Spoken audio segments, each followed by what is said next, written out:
Well, we're wide open sideways, and talk is cheap. We got the foot to the floor, we're gonna drive her in deep. In the beginning, stock cars outran the police to deliver the hooch to our ancestors. So sweet. Are you ready for a trip down victory lane? Where Richard Petty's winnings were insane, and Dale Earnhardt put everyone to shame. Canadian Junior Handley is in the Hall of Fame. From the home of Canada's crown jewel, Kawartha Motor Speedway, live from Haldeman County, it's time for the Driver in Deep podcast. Are you ready? Well, we're wide open sideways. Wingnutsports.com is proud to present the Driver in Deep podcast with your hosts Alex and Mark.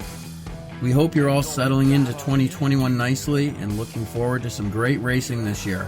My name is Mark McSporin, and I'm here once again with Alex Nagy, the newest inductee to the Canadian Motorsports Hall of Fame. So how are you today, Alex? Hey Mark, I'm good. Thanks. By the way, I'm only one of the fortunate recent inductees, but I do appreciate it. You're welcome.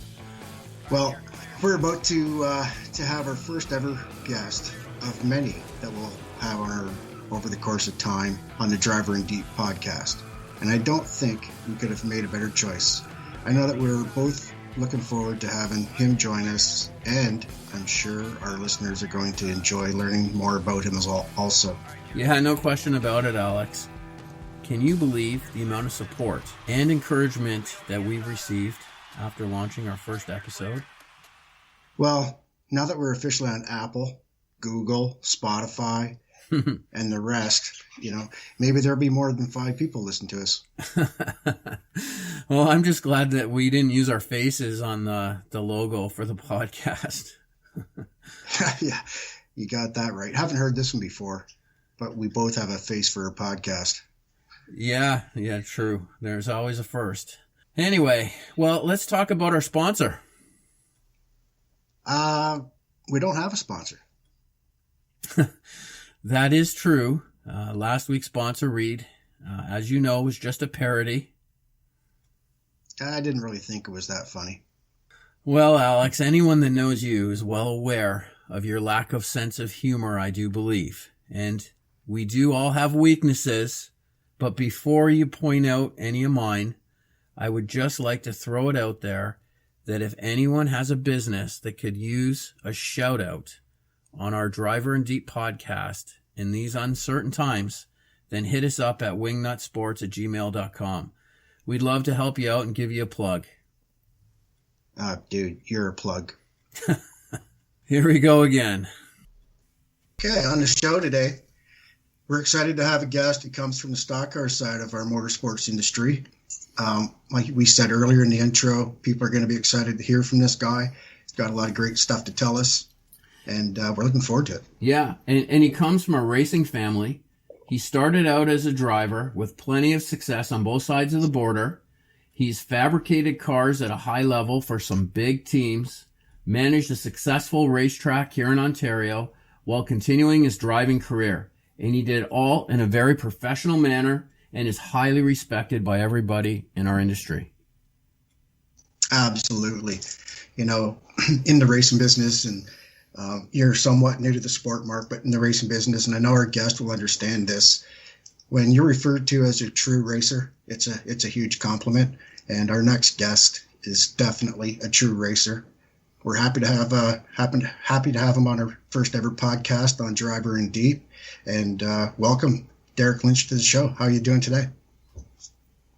Doing great, guys. Hi, Alex. Hi, Mark. Thank you guys for having me on, and thank you very much for the flattering intro. I'm not really sure how I can follow that up, but I'm certainly looking forward to chatting with you guys over the next little while and talking about all things racing, and really, really honored to be one of your first guests on the show. So again, thank you very much, and looking forward to it. Our pleasure, for sure. And, before we get into the race stuff, just a quick question. It's crazy. 2020 has been crazy for all of us, and we're into 2021 now. It's a winter season. Vaccines are coming apparently, and hopefully we're on the upside of this pandemic. But how's things been at your place with Kate, your wife, your daughter Lila, during especially during this pandemic? How's things been going? Alex, it's been as good as we could have hoped for, to be honest with you. I mean, it's, as you mentioned, a pandemic, 1 in 100-year thing. I mean, just never seeing anything like it before. And, with a teenage daughter, you're trying to explain and help them navigate the waters. But, it's just it's new to all of us. So we were playing the cards we're dealt and going from there. But I do feel fortunate. We as a family feel fortunate. Nobody in our immediate circle has had COVID, so that's great. Kate's business, she's a fitness and nutrition coach. So early on, she was able to pivot and move her business online and maintain that, which has been very good. And like I said, I'm glad that Lila, our daughter, is 17. She's grade 12 this year in school. So she's of the age we can at least have the discussions and get it out there and try and talk through it. I really feel for families that would have kids that are 5, 6, 7 years old that are just starting school, and this is the only thing they know. They don't realize how it was when we went to school, and my daughter knows it's not how it was last year in grade 11. So we're fortunate that way. But I do feel for her and all kids of her age and last year that missed out on proms and graduations and those rites of passage that just only happen once in a lifetime, whether they're good or bad. Whatever your memory is, they only happen once, so that's tough. But no, all in all, everything is good. We're in the portable toilet business, have been for the last 3 years. So we're very fortunate we were deemed an essential service. We've been able to keep working throughout the pandemic. And although events, as you can, attest to, went by the wayside to a certain extent, as far as obviously crowds and in-person attendance, it does seem like the construction industry has had a bit of a boom. So we've been able to fill in some gaps there. But like I said, and I've mentioned this to different people I see throughout the year, that we're just thankful that we're able to keep going. So many businesses have been hit so hard, and my heart breaks for them because they just have their life and soul invested into them, and through no fault of their own, had the rug pulled out from underneath them. But we're lucky. We're still plugging along, and everybody's healthy, so all is good. Awesome. So, hey, your chance to plug your business. If you're in the Peterborough, Kawartha Lakes, Fraserville area, what's the name of your company? We're Blue Lou Portable Toilets. Sounds fitting. So, yep. With your description and how busy you've been keeping, I guess it's not right to say that business is shitty. I knew that was coming. I anybody who's in the industry that will listen to this will just roll their eyes. But I say to people all the time, because I do hear that comment once in a while, and I don't mind a good shit joke as long as it's not too corny, if you know what I mean. I hear you. So sorry about that one. I think that went over Alex's head. Yeah. Anyways, racing time. So like you, or like me, Derek, you got started with your dad Dave Lynch, hell of a racer, 70s, 80s, late models all over Ontario. I think he did some U.S. stuff too, if I can remember. But hell of a racer. I know he got you started, just like myself. How much of an influence has your dad had on your career? It'd be just a huge influence, Alex. I mean, obviously, like yourself. I mean, I probably wouldn't be in the industry, obviously, if not for Dad. And I've probably become to appreciate it maybe the older I've gotten, and when you kind of get into the twilight of your own career, which I'm certainly in. I'm hoping to race for a few more years, obviously, because I enjoy it. But once you're close to 50, you're certainly a lot further away from 25. And when I look back at everybody of Dad's generation and what they had to work with, what was available, how slowly information kind of got disseminated from the sources down to the weekly local, regional racers. I have a ton of respect for those guys. They did a lot of racing with not a lot of money. Their budget was smaller. They worked incredibly hard at it. and were very, ingenious and very creative. I mean, that's everything that you and I enjoy today and the racers enjoy today was a result of that work through the middle 60s and right up to, I would say, the middle to late 80s. And Dad was a part of that. Yeah, a huge impact on my career. And, and my mom, for that matter, too. I mean, any mom or wife of a racer deserves the biggest kudos to me in my mind. But I think the one thing that I always really appreciated about my dad was the fact that he was there to prevent you from making those mistakes that you're a whole career getting past. And I've seen a lot of racers do that, where they come out and they make those comments or they make those mistakes, whether it be on the track or in the pit area. And that's what defines their career for so long. And it was nice to have somebody as kind of a guiding hand that was like, yeah, no, we're not going to do that. And you're not going to say that. And this is how we're going to carry ourselves. And so that was, I always appreciated that, which like I said, I've tried to kind of manifest as I've gone along. And but no, just a huge influence for sure. Yeah, I agree. Same thing with me. And I think for people like yourself and me, we have that same opportunity now to pass those pointers along. I know you do, and as well as myself, get asked a bunch of things by some different younger drivers coming up. They'll approach you or myself, I know for a fact, to just get some advice. And like you say, we are fortunate to have somebody help speed up our learning curve. And it's kind of fun right now to give some of that back. It really is, Alex. And you hit the nail on the head right there with speed up that learning curve. They've already been there. They've already made those mistakes. And you know how it's going to turn out. I mean,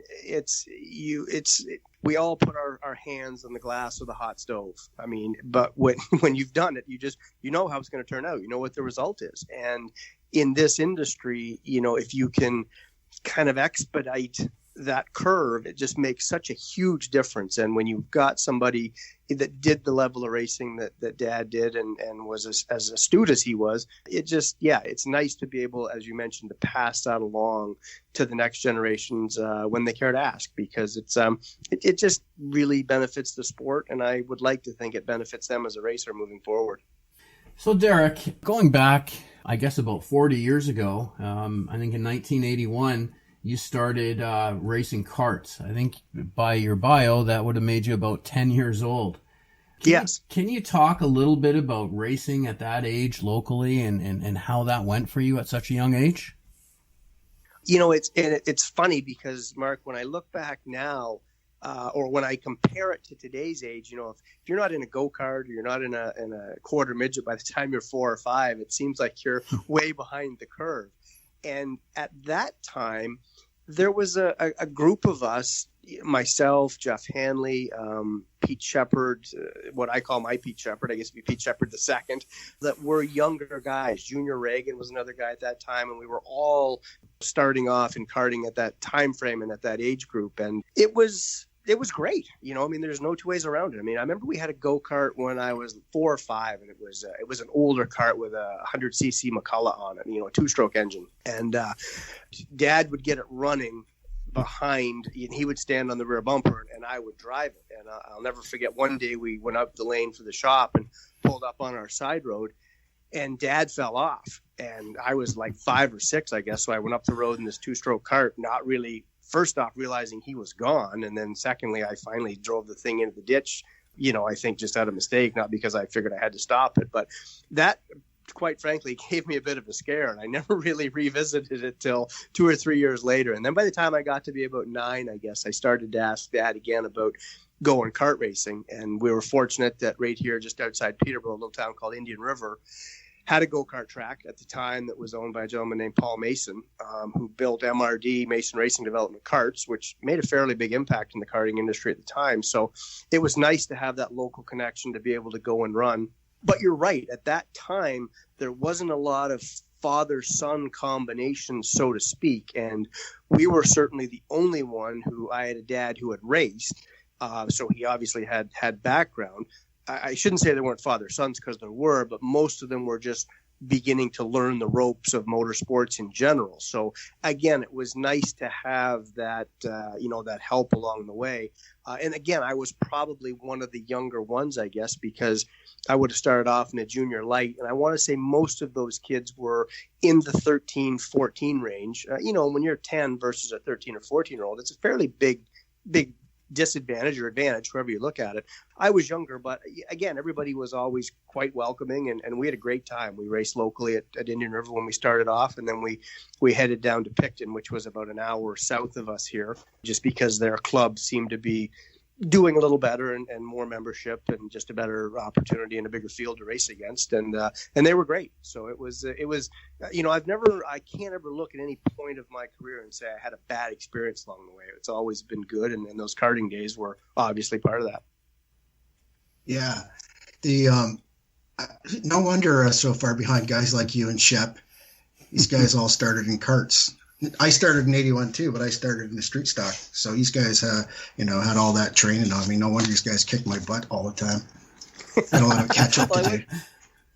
But it's funny though, Alex, and it's like, you just learn how to race, and if people find it, hard to comprehend, but it really doesn't matter if you're in a street stock or you're in a go-kart or you're in a late model. That sense of awareness of karts or cars around you, just general racing practice. And you're right. When you start it at the age of 10 versus the age of 15 or 16 or 17 in a street stock, yeah, it does carry forward. I mean, I always say to people, whether it's a hockey stick or a golf club or a race car, the more you do it, the better you are at it. It just comes more naturally to you, and it's easier, So I can definitely see the advantage there.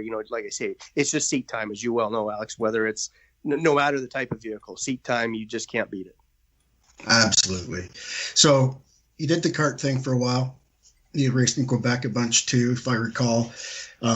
Then I think it was 86 that you started your full body car deal at Peterborough Speedway. Yeah. And that was kind of a big deal at the time. So in 86 was our first year. And I was born in 71, obviously. So my birthday's in June. When we started in 86, I would turn 15 in June. But when the season started, I was only 14.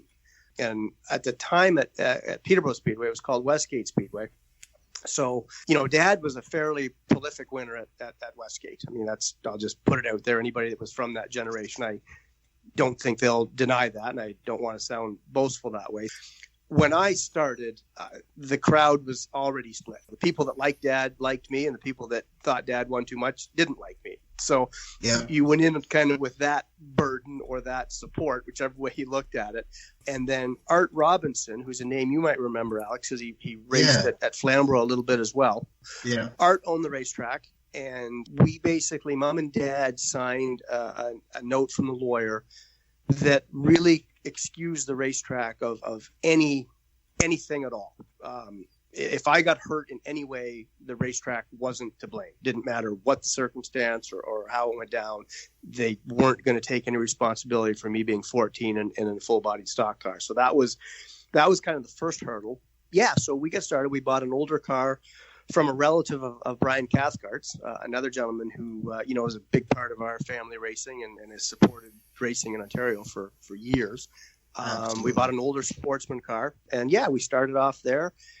And like I said, I mean, it was a big learning curve coming from the karts to the cars. And again, as you can understand, Alex, and anybody can, I'd never even driven on the road at this point. Like anybody rurally, I'd had field cars at my grandpa's farm in the country and stuff like that. But I'd never driven a full-size car. So I'll never forget this as long as I live. So the week leading up to my first race, or our first night at Peterborough, I was learning to drive a standard. And Dad had an older Chevy pickup truck from the garage, and it was a 3 in the tree. Mm-hmm. Well, if you think that I could figure out in my mind how that 3 in the tree how that H pattern related to the H pattern beside me in the race car. I just couldn't figure it out. I just thought, like, why are we wasting our time with this truck? Like, this is nothing like what I'm getting into in the race cars. It was the strangest thing. So my whole goal, literally the first 2 or 3 weeks, was just get that thing in second gear, because that was the ratio between the trailing and the rear end. And once I was in second gear, that was it. I wasn't going to touch that thing the rest of the night, you know. So it was a huge learning curve. But again, I'm glad that I started at that age, and I never felt any pressure from anybody. But it was interesting, like I said a minute ago, to realize that as soon as I started, you know, I inherited what Dad had laid before me, 80%, which was great. But as you well know, there's always the naysayers and the haters that, you know, made life a little more interesting, so to speak. But yeah, those early years of Peterborough were great. It was a great experience. That is so interesting to me. I thought I was the only one that learned how to drive standard with 3 on the tree. Yeah, I didn't even know you could drive a standard. I didn't know you could even drive. Well, it certainly didn't take me anywhere in the industry. So, you know, you talked about a late model sportsman car, Derek. I think in '87, your second year, you won your first track championship at Peterborough, correct? Yes, yeah, and that was It was the only year we raced for a championship at a local racetrack. Because. You know, I was just going to say, you know, because it was then just after that in 1988, the Curley Millen Classic was at Cayuga, and I can't remember at our place here, and I can't remember if that was the first year for that race, but man, was late model sportsman racing like one of the funnest things you ever did during that time? Yes, it was. Yeah, 100%. I mean, we had so much fun, man. When we met here, everybody from everywhere in New York, and man, I don't know, there was 40, 50, 55 cars here, all battling to win that Curley Millen Classic. I think you won it in 88. I think I won it in 90 or 91, something like that. But I know we battled back and forth in a bunch of those together. Yeah, exactly, Alex. And it's, I know the first one we went to was in 87. That same year we won the championship at Peterborough, and I'm not sure if it had happened the year before that in 86 or if 87 was the first one, but you're right. When we won it in 88, it was the second or the third one that they had held, and it was awesome. And I want to boldly go out on a limb, and I'm sure there are people who can, you know, refute or back it up. I think there was over 100 cars in the pits in 88, because I'm sure they ran C and D features that year. And all of those I think you're right. Had 20 to 25 cars in them. I mean, there was, and it's like you said, it was a melting pot from everywhere. And sadly, at this point in racing, which I'm sure we'll get to, it was the beginning of the end of that era, you know, or that dynamic where you could bring these race cars from all over the province or the country or North America, and they can compete against each other. And we somehow went down these rabbit holes of having all these little individual rule packages, which slowly eliminated that, which I won't go down that rabbit hole now, but you're right, Alex. Those were really good times. And a quick note, so you can correct me on this, but I think you were in Sam Routz's car in 88. Correct. Yeah. Okay. So Dad had raced either against Sam himself when he was driving or against Sam's cars at a combination of Speedway Park and Flamborough and Cayuga or Jacassa in the 70s and early 80s. We'd gone out and we had practiced and stuff, and I don't think we'd qualified yet, but we practiced. And Dad happened to run into Sam. And Dad, you know, they shot the breeze for a little bit, and Dad said to Sam, he said, "How are you guys making out?" And Sam said, he said, we're running pretty good. He said, but he said, "I don't know who's in that red 15 car." He said, "But we're never going to touch him. He's in a league of his own." And Dad just kind of like, "Oh, is that right, Sam?" And took his hand. Yeah, I never forgot Dad telling me that story, which was funny. Yeah, me and you didn't know each other at that time. We're just starting to know each other. But I'll tell you what, that 15 car was stout, and I was a little pissed about it. I'm not going to lie. So moving forward a little bit, Derek, how did you end up heading to the Northeast, and in particular racing in the ACT series? So to follow my comment a couple minutes ago, Mark, we ran for the championship at Peterborough in 87. And again, Dad had kind of been through that stuff in his career. And again, I don't want to keep referring to Alex, but just with his background, he can when you're in that points battle at a weekly racetrack, things become very negative in a hurry. I mean, it really seems like tensions really seem to rise. And I get the fact there's a lot on the line in that particular area, but in the big scheme of things, it's still supposed to be enjoyable somewhat. So in 88, we'd won the championship in 87, and I think we got tore down 2 or 3 times, and we were in that typical weekly deal of everybody, you're cheating and da-da-da-da-da. I mean, it's always the thing when somebody's getting beat is the other guy's cheating. So we ran 2 nights at Peterborough in 88, and Dad said, we're going somewhere else. And I was like, oh, okay. And I think we went to Delaware. I think we went to an early show at Delaware maybe. But anyways, we went somewhere, and that completely took us out of the points championship. There was no way we were going to win it. That way we could just kind of go and race when we wanted to and go and do some other things. So in July of that year, we went to Thunder Road. We basically just kind of took a road trip, and that was 88. And we headed to Thunder Road to kind of check things out and see what was going on. Basically, our reception, like the people were just very friendly. Tom Curley and his staff, which at the time was, Stan and Diane Meserve and John Casey and John Holbert and Dave Moody. And, they were just nice people. I mean, they had no reason to be nice to us other than just because they were nice people. And so we chatted with them and, didn't tell them we were coming to race or anything, but just kind of walked around and looked at things. And then after that, we were headed over to Oxford to watch the Saturday night program over there. And believe it or not, there was a Grateful Dead concert on at the time. And there you couldn't get near the place. We didn't know. We just kind of headed down. So we went on over to Beach Ridge and watched the Saturday night show at Beach Ridge as well.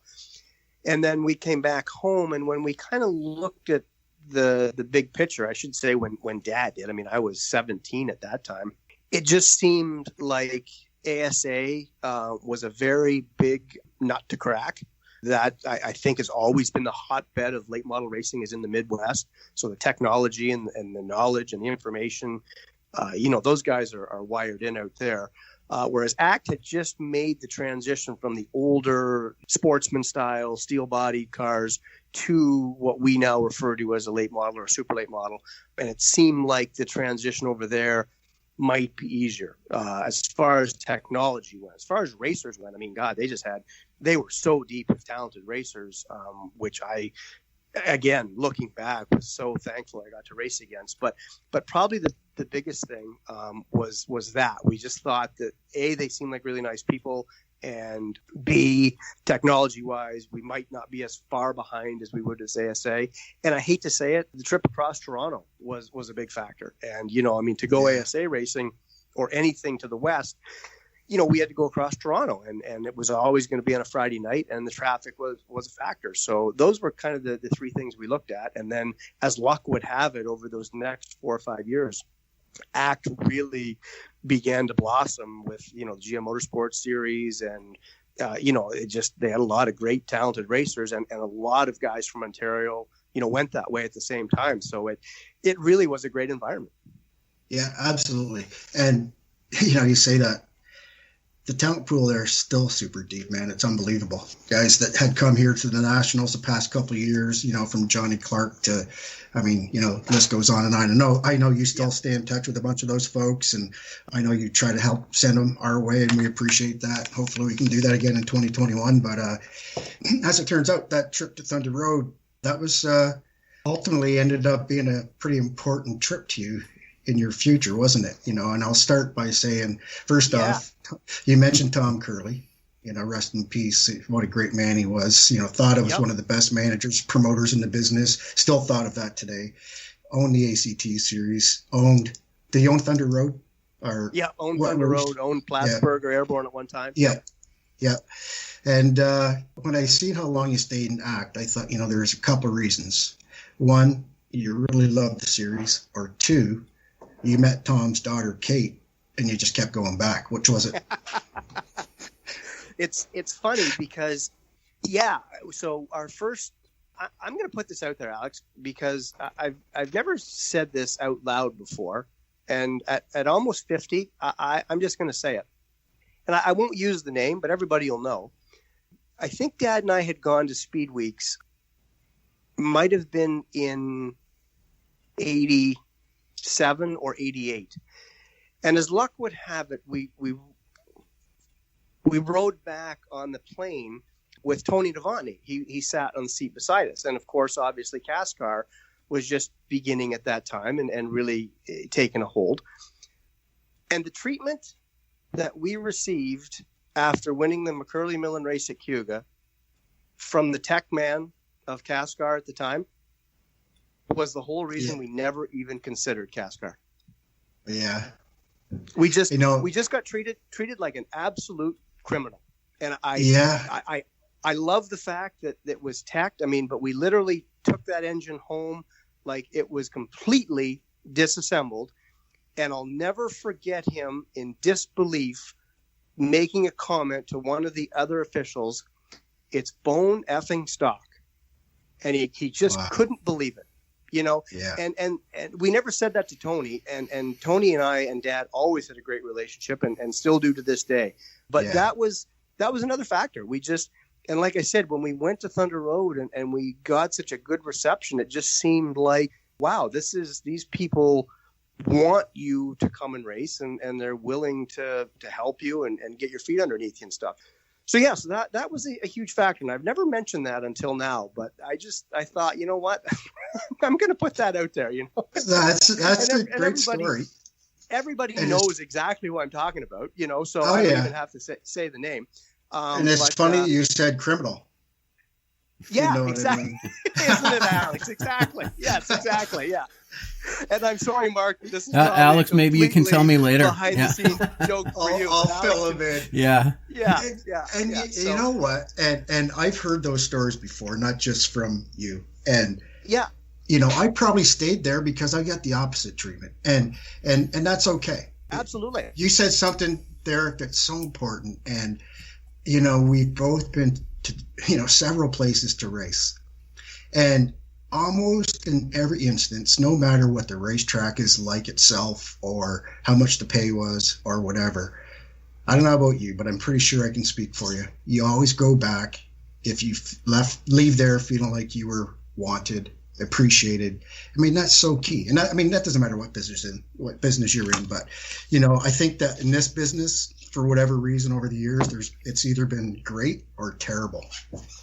You're exactly right, Alex. And you hit the nail right on the head. And I've always said that I've raced at some absolute toilet bowls where the people were just fabulous and you would go back in a heartbeat, and some of the show places you'd never go back because the treatment was horrible. Correct. How long did you race ACT? How long were you there before you did meet Caitlin? How did you guys end up meeting? And how long was it before you got married? So we met the very first year, obviously, because Kate worked for her dad in the summertime. Kate has always been into horses.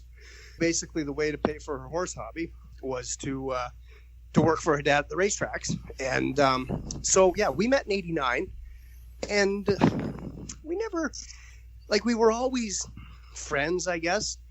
You know, we'd see each other occasionally because she primarily focused on the tracks that her dad owned, which was Thunder Road and Plattsburgh. So I'd see her when we went there. I'd see her at some of the bigger races. But we were really just friends until, I guess, the summer of '94.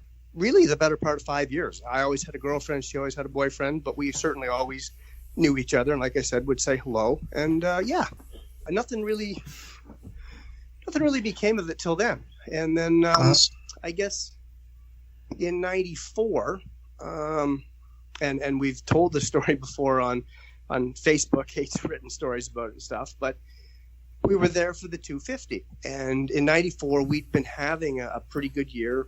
Tom had geared up some regional series. He had a West, a Central, and an East. We were running the West in our own car. We were running the whole tour in our own car, and we were running the East Series races in Jerry Hicks's car. Jerry's a gentleman from Port Perry, Ontario, but he had a car based out of Maine at the time, and we were racing it over there. So anyways, we got to the point of the 250 in July, and Yeah, it was the Saturday. Tom had a bunch of qualifying events that year. I think he had 12 or 14 of them. And if you won a qualifier, you were locked into the 250. You just had to run that race with the other 12 cars in order to determine your starting position. So we had won the one at Ottawa, I think it was, a capital city. Great. So we finished second in that to Junior on the Saturday evening or afternoon, whatever it was. So we were locked in to start outside pole in the 250. So there was a big chicken barbecue that night, and Kate was there selling tickets for it. She's in the golf cart and got her, ticket roll and money bag and all that stuff. And we're all in line to get dinner. And it's a huge line. So we're going to be half hour to an hour before we get to where the food's being served. And I see her there. So I start kind of throwing rocks at the golf cart where she's sitting at. Now, she'll tell you they were boulders. I mean, they were little, pebbles, so to speak.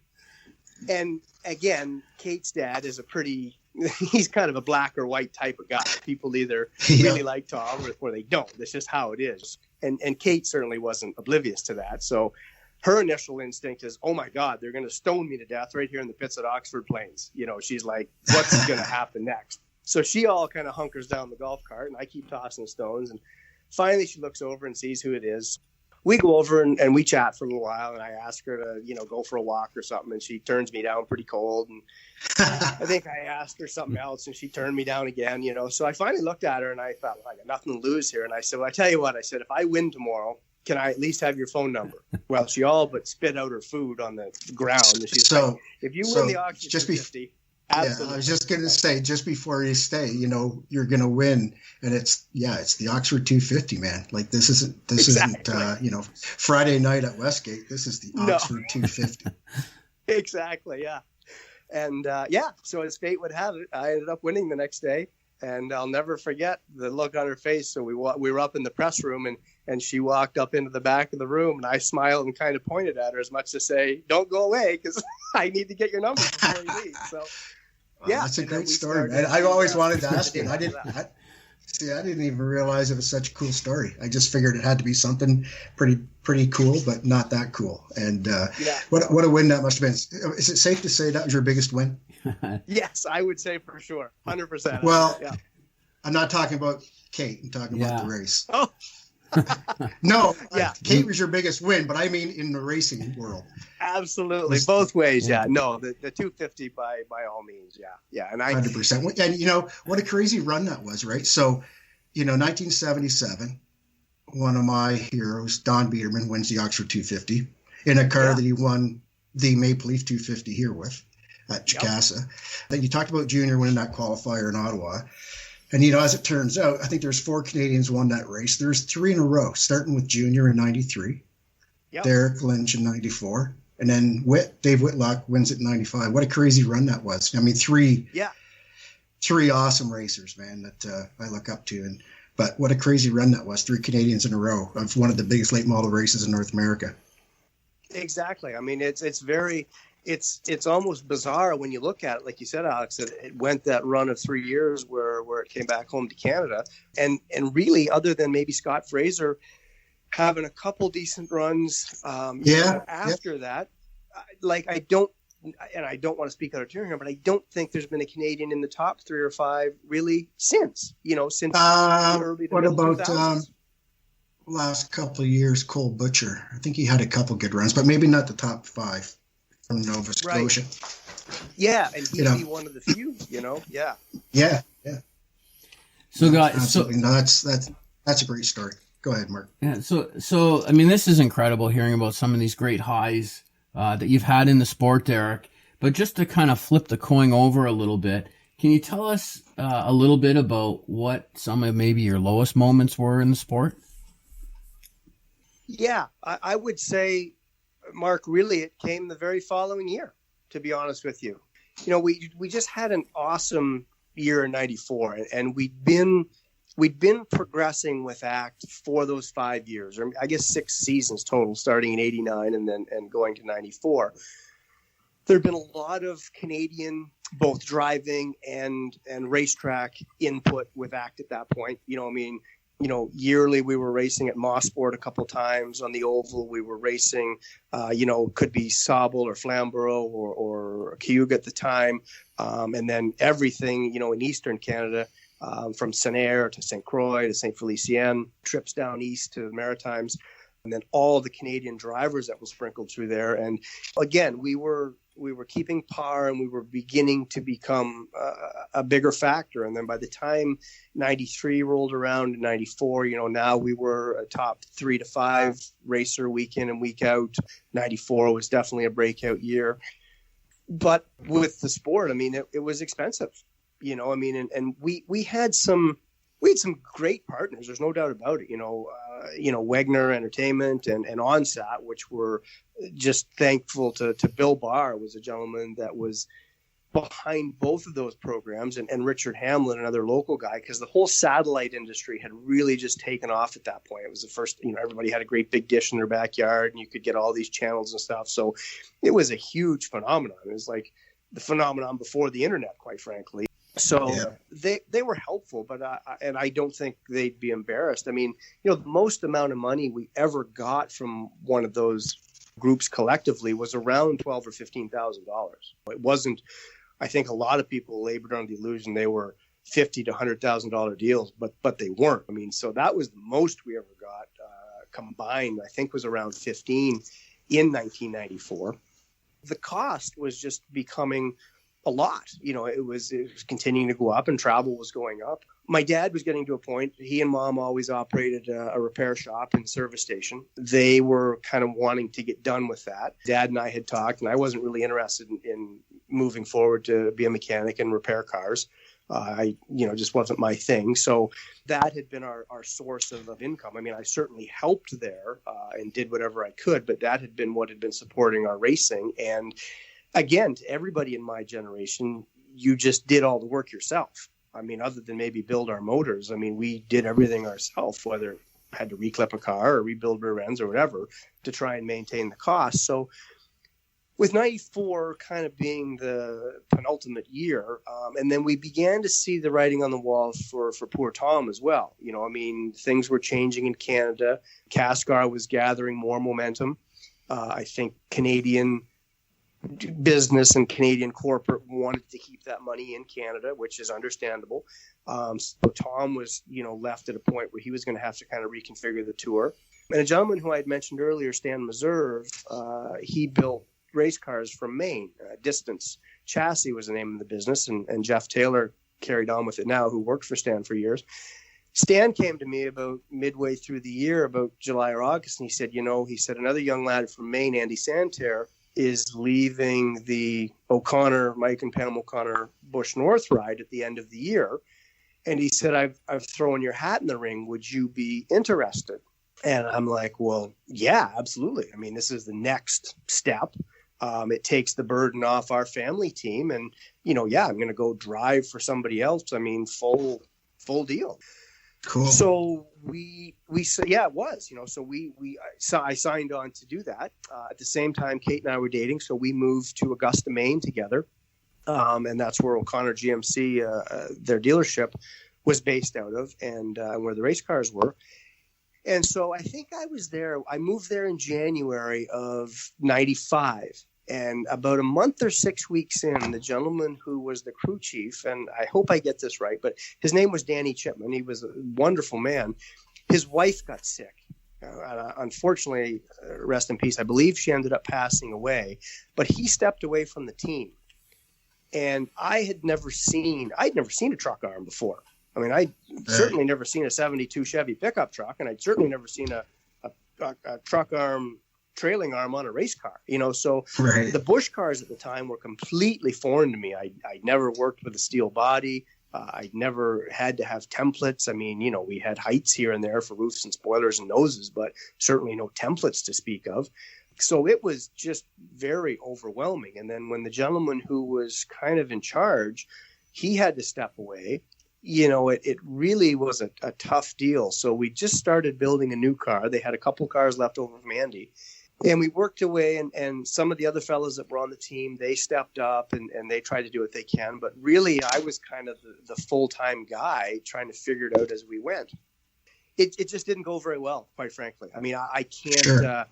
I can't blame anybody. I'll take the blame myself if that's where it needs to land. But we had a very lackluster season, and we tough. did manage. Yeah, it was a tough deal, and so here I am, really the first time away from home.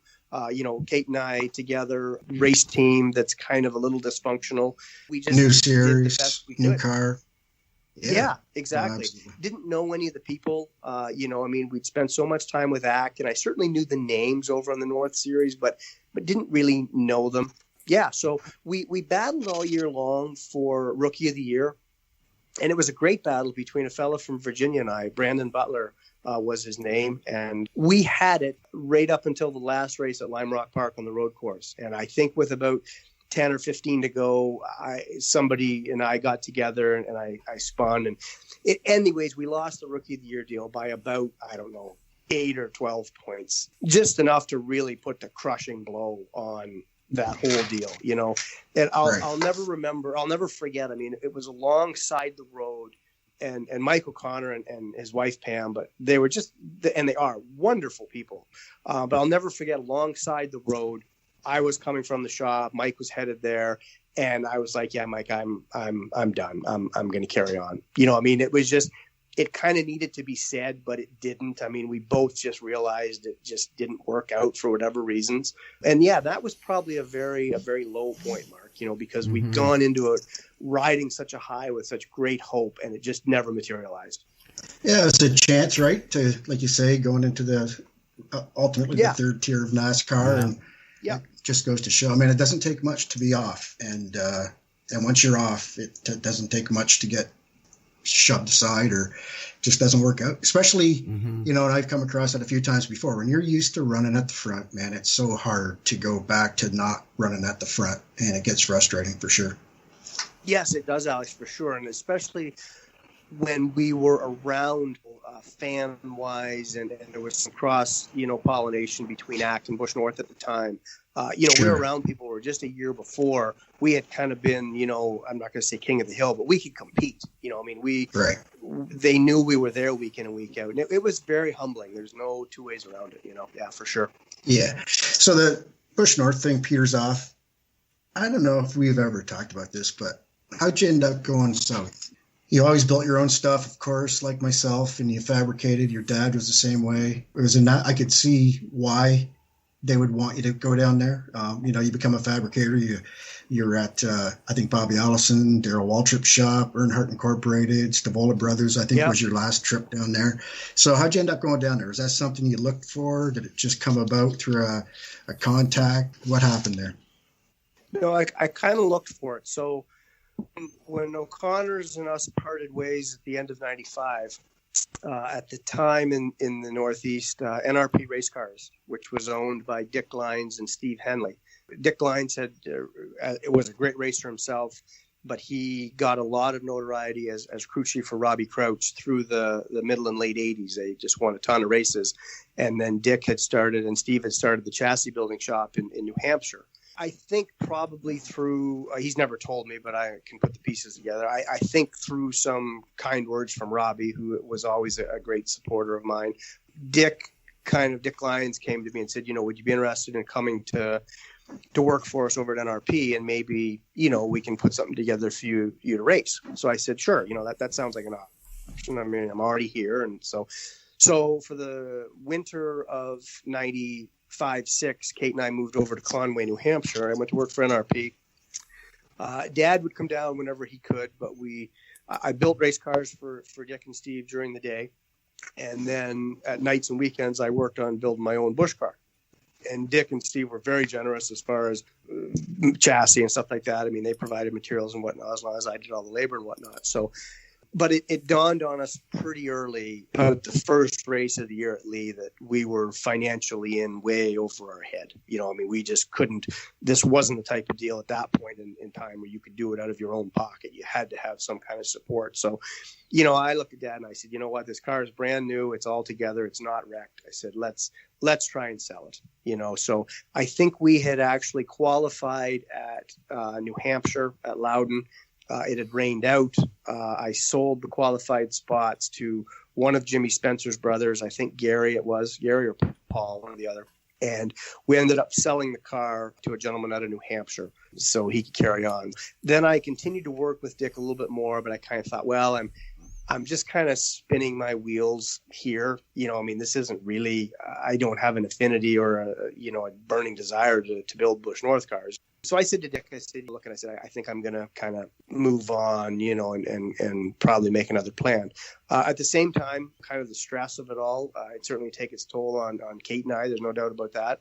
So we're like, you know what, let's just take a break here. So I moved back to Ontario probably in maybe August of 96. In the meantime, I had gotten to kind of know Ricky Craven through Stan Meserve, because Stan had been a big supporter of Ricky's as well, Ricky being a Maine guy, and a good friend of Ricky, Scott Maxim, who was kind of Ricky's main man. And at the time, Ricky was at Larry Hedrick Motorsports, the 41 car, right. Kodiak car. Right. So I talked to Scott, and I was kind of at that point where I'm like, okay, racing is really at a crossroads here where the money is taken over. I didn't really want to go back racing at home, so to speak. I couldn't really afford to do much on my own at a national level. So I thought, you know what, I've always worked in the sport. I'd like to see what it's like at the pinnacle. So Scott said, yeah. He said, come on down. He said, we'd have a spot for you. Here's a fabricator. Everybody had seen our act stuff and knew that, I did a good job on stuff. So I got down there the 1st of September of 96. And just as I got there, Craven had signed the deal to go to Hendrick to drive the 25 car. And I was always appreciative of Scott Maxim because the first day I got to Hendrick and he talked to me, he said, look at Derek, he said, Ricky has just signed the deal to Hendrick. He said, I'm going there with him. He said, I can hire you here. You've got the credentials. He said, but be well aware that in this world, everything shifts. He said, so when Ricky goes and I go, he said, you're going to be here as one of the Craven guys. He said, I'm not sure how long you'll last.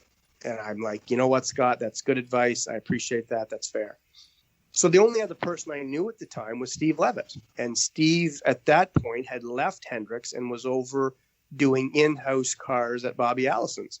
So I thought, well, I'll go and see Steve and see what he's got. And I walked in and Steve was very receptive. And he's like, absolutely. He said, I can use you immediately. He said, when can you start? And I think that was a Wednesday. And I said, I can start tomorrow morning. It was a Tuesday. I said, I can start tomorrow morning on Wednesday. And that's how I started at Allison's, was kind of wasn't the direct route, but that's how I ended up there. Yeah. Awesome. Yeah, you had a good run down there. I know you learned a lot and a lot of great experience for sure. Then you ended up coming back. Yeah, that was 2001, I think, right? And you came back to Ontario?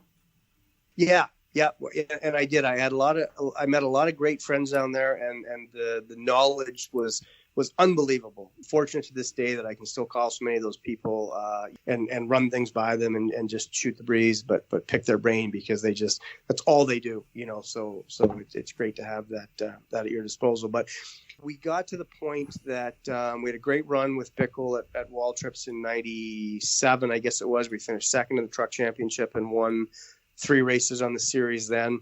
Darrell sold all the stuff, and then he went over to drive the Pennzoil car.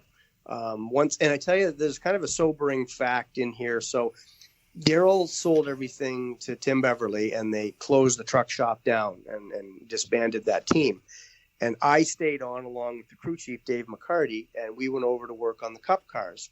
And about July of that year of 98, they came to us and they said, would you guys get a couple trucks ready to go? We're going to do the northern races.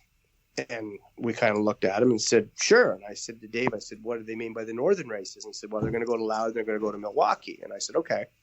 I said, who's going to drive? And he said, well, and no disrespect to this gentleman, but he said, Toby Porter's going to drive. And I said, Toby Porter, the guy who runs All Pro? And Dave said, yeah, I think so. Dave didn't really know. And I said, okay. Right. I said, Dave, do you mind if I take a couple hours off? And he's like, no, whatever you got to do. So I went home and I changed into a suit and tie, and I came back with my resume, and I went into John Cunningham was the GM at that point. And I said, hey, John, I'd like to chat with you if I can. He saw me all dressed up, and he's like, sure, what's up? And I said, well, I just wanted to show you this. He said, well, what's this? I said, well, it's my resume. And he said, oh. And I said, well, yeah. I said, I understand we're getting the trucks ready for Toby Porter. I said, Toby Porter and I have identical resumes. I said, I've won some big late model shows in the North. He's won some big late model shows in the South. I said, we're the same age. I said, you can almost lay our credentials like our carbon copy of each other.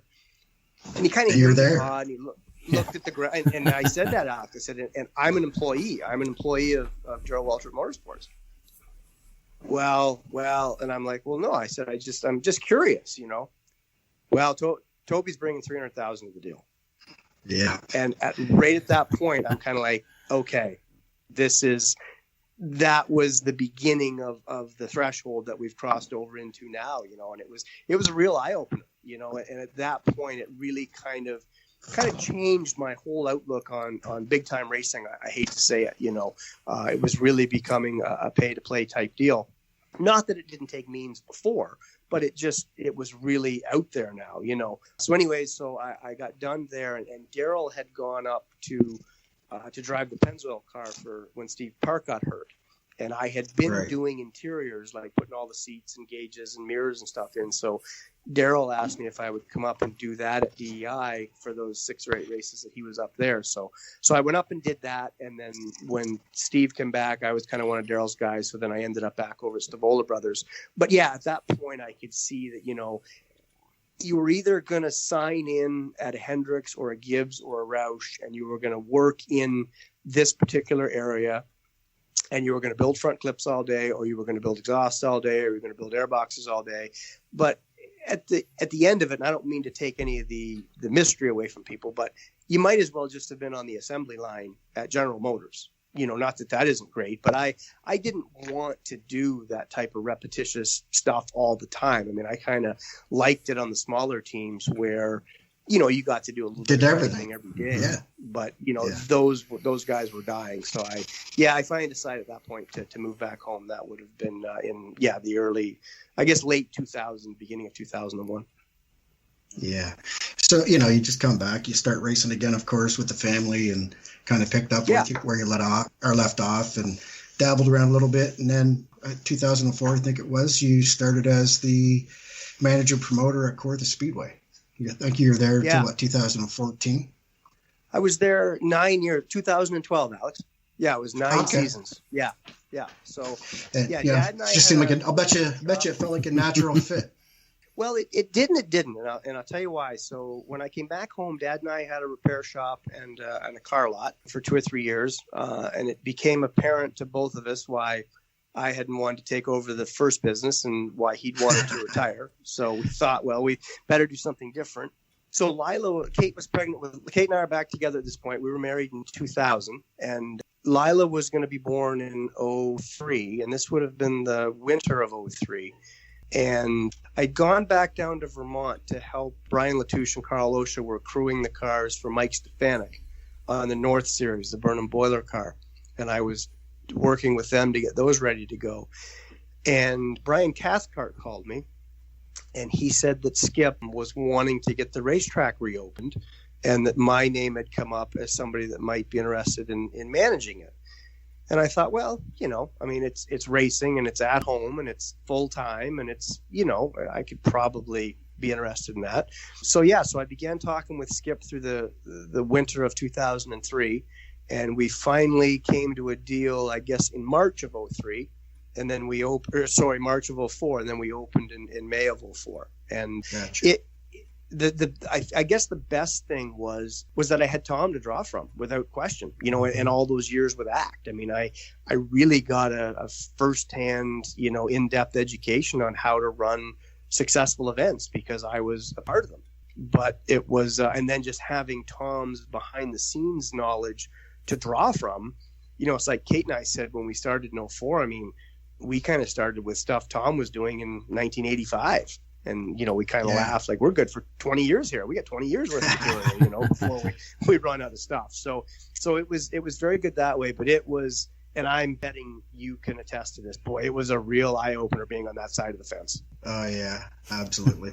And I think, like you just said, so you draw off of all those great promoters that you raced for. And It's so funny. You don't ever think about it. And I know when I came here, the same thing. You just, and I say, it seemed like a natural fit because you just start doing stuff that you appreciated or thought was good for you when you raced. And exactly, and I think that's so important. It doesn't mean that what I like or you like is the same as what everybody else likes, but for the most part, it gets back to what we talked about earlier, how you treat people. Racers are so important, fans are so important. So we knew that, and I'm sure that helped both of us in our, me and my current endeavor. And of course, you had a great run at Kawartha. I like Skip; he was a great guy. Yeah, what a great teacher you had to lean on with Tom. Yeah, and again, it was funny, and I don't think I'm speaking out of turn, but with Kate's family, with Tom and her mom and her and her brother, they grew up in the industry like it was a business. I mean, you and I grew up in, Alex, as a passion. We enjoyed it. It was something we wanted to do, and we began doing it in our part-time and all of our spare time, and then it manifested into whatever it is, But for them, it was a business. So it was great having Kate on that program with me because she just looked at things from a completely different standpoint, and to your point, I mean, two things that I hated as a competitor was I could never understand people lined up a mile long at the pit gate. Like, just open the pits up and let the people filter in as they get there. And the other thing I hated as a driver was circling around under yellow. I thought, get the track cleaned up, drag the car off, and let's go racing again. And those were the two biggest things that I was focused on at the racetrack was let's get the show done here. People aren't here to watch them go around in yellow. But I'll never forget Kate one night. It was the first or second year in, and somebody got there a little late, whatever the reason was, and they come up to me and they said, "Geez," he said, I'd like to go out and run a couple laps just to shake the car down." And I said, "Yeah, sure, that shouldn't be a problem." I said, "You're going to do the driver's meeting at 6:30. We'll be done about 20 to 7. You can go out the 15, 20 minutes in there and run a couple laps." So I went over and I said to Kate, I said, "FYI," I said, "just have everybody get ready. So-and-so is going to go out and run some laps." And she looked at me. She's like, "What for?" And I said, "Well," I said, he was late getting away. I said, "And he didn't get here till late." And she said, "No, I don't think so." And I said, "Well, what do you mean?" It should be lined up. She says, "What's next? My aunt died. My kid's in school. I had to go pay the electricity bill." She said, "Once you set the precedent," she said, "it's set. Everybody gets to do it then." And I'm like, "Oh, that's right." It was so great to have her perspective from all those years of being around her dad's shows that I just never thought of that type of stuff. But she's exactly right. So it was a great combination, having, because I was always a devil's advocate because I always sympathized with the racer because that was my side. She always sympathized with the professionalism and the proficiency of the show because that was her side. And I think as a result, we were able to kind of meet in the middle and probably have the best of both worlds. Yeah, it worked out very good. We had a great run here. So here we are, the beginning of 2021. And I know everybody is really hoping that we can get through this pandemic and that the racing season coming up here is going to be a great one and that we can get back to it. And Derek, you mentioned earlier that you're looking forward to maybe getting back in the car a little bit. Do you have any specific plans for 2021? Yeah, I kind of do. So our business is obviously an 8-month-a-year business where we're wide open, which unfortunately lines up with race season. But yeah, May to October is the portable toilet season. But I'll be 50 this year. I've always had it in my mind that I wanted to race for at least 40 years. So I've got at least another year after that if I want to accomplish that. But I'm not sure that anybody would have won a feature at Westgate or Peterborough in a bigger time span than 1986 until 2001, which I think would be 35. So I'd kind of like to win a feature at Peterborough if I could. That's kind of a small goal. And so we've got one car that we've had that we're going to gear up and try and go there. I'm hoping JP can open or run some events, and that's kind of a small goal. We've got a new offset car, like a straight rail car, that's APC legal now. It was always a shorter wheelbase car, and APC finally changed the rules a couple years ago to allow a shorter wheelbase car. So I'd like to go and run a couple of those races. And the reason being, I'd like to get to Jakarta because I'm hoping that pandemic be damned, that Alex can run that big show Labor Day weekend, and I'd like to have a couple little tune-ups to go there. So those are my goals at this point. Now, whether that equates to 4 races or 14, I don't know, but I would like to get out and try and accomplish those 2 or 3 things. Well, let's hope that happens. That's for sure. And selfishly, I hope you're here on Labor Day weekend, because it'd be awesome to have you back with us. You're here, I think, in 17 when we opened, and that was cool. Yeah, that was cool to, it's so funny to have some guys come back that I raced with or against that still, to come down and race at our track that I'm part of. So, but that's super cool. And you begin to feel old, Alex. Yeah. Like when I'm racing against Pete Shepard's son, and I'm racing against Bill Zardo's grandkids. It's like I'm starting to feel a little old here. Well, listen, I Derek. hear you, brother. Derek, listen. You mentioned you're going to be turning 50 this year, and I know that Alex and I have already gone past that, and that's in our rear view mirror. So I wish you the best of luck in getting there this year. Thank you very much, Mark. I appreciate that, and I look forward to meeting you in person. That'll be great. We can sit down and shoot the breeze about a bunch of stuff. Likewise. Yeah, that'll be quite an honor for you, Derek. No. I'm looking forward to even more now. Guys, I feel very humbled to be able to sit here and listen to this conversation, and you can't wipe the smile off my face right now.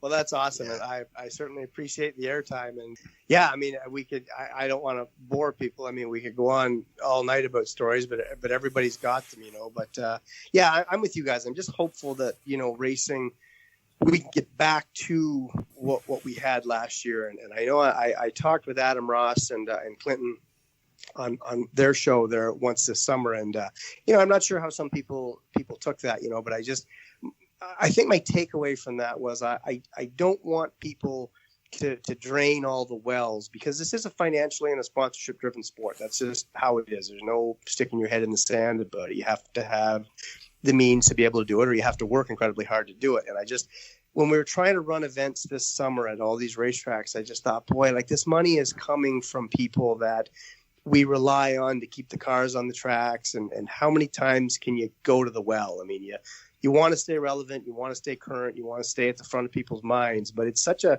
tough dance. And I know Alex and I talked about it off air, a couple of days ago, that it's hard. So I am hopeful that we can get back to a somewhat normal state of affairs this summer. Absolutely. It definitely is it's a fine line, that's for sure. And it wasn't ideal for anybody. And, I don't want anybody to think that that's the way that this business needs to operate in the future, because it needs to get back to how it was, and we get some people in the stands and pay the people what we can pay them, and have sponsors happy and fans, and get right back to where we need to be, because one of the greatest sports, the greatest sport in the world as far as I'm concerned. And we'll have to get you back on, Derek, because we could go on I would love to get into we talked about you today, which is awesome, but I think that we have a lot that we could talk about, just about the industry in general. And, you wrote a little paper in 2018 that I know you were smart enough to write it. And when I read it, it felt like I was reading my own letter. And I think we're both in the same wavelength for most things. And we'll have to get back another time and talk about that, because there's some things that I think the people listening would love to hear. So we'll definitely do that in the future. But I told you when I called you about this, you're the perfect guest to have on our first podcast on Driver and Deep. I think you're going to kick it off as our first guest, this being our second episode, but our first episode with a guest. And couldn't think of anybody better to have, to be honest with you. And we've enjoyed sharing stories, I know, and I know Mark's enjoyed hearing them. And we really appreciate your time. And thanks for joining us. Well, again, thank you guys very much. Your intro was very flattering. And on that note, congratulations, Mr. Canadian Motorsports Hall of Fame. I wanted to get that in before we were gone. So that's very cool, Alex. Good for you. Again, like we talked offline, it's just a great opportunity for you to reminisce about all the good years and all of the great people. This just takes so many people to do this sport. And it's like you said, it's awesome to be at this point of your career or your life where you can still compete, you can still promote, you're still a part of it. You still have great respect, and you know the history, back into the middle 60s, but yet you're helping to form the future of it, so it's very cool, and stuff like this goes a long way. So it's nice to tell the stories, and it's nice to, like you said, look forward and see if we can troubleshoot what would help us, as we head on down the road. But like I said, thank you guys very much. I'm more than honored to be your first guest. I hope the show comes off great. I hope the people enjoy it, and I would love to come back on any time. So thank you. Excellent. Well, thanks for joining us, Derek. We've certainly enjoyed hearing your stories. And one last thing here. Do you have, if there's anybody that's looking to get in touch with you on social media, do you have any Facebook or Twitter accounts or anything that you want to share? Sure, you can. I'm basically only on Facebook. I'm on Instagram. So I'm just Derek Lynch on Facebook, okay. And I'm with Derek Lynch on Instagram. So if anybody wants to reach out, happy to connect. Excellent. And if anybody wants to listen to any other episodes, they can find us on wingnutsports.com. This is the Driver in Deep podcast. How else can they reach us, Alex? Yourself, Mark at Mark McSporn, me, Nags_Alex. There are Twitter accounts, our personal Twitter accounts, and of course at Wingnut Sports for anything to do with the podcasts. Search on Facebook, search for Wingnut Sports. Instagram, simply like Twitter, at Wingnut Sports. Email, wingnutsports@gmail.com. And you mentioned the website, Mark, wingnutsports.com. And lots of ways to connect with us. And we look to speak with anybody that has anything to say and give us advice or things they want to have us talk about. Excellent. So this has been the Driver in Deep podcast with your hosts, Mark and Alex. Glad to have Derek Lynch here with us today, and we hope to see you all next time.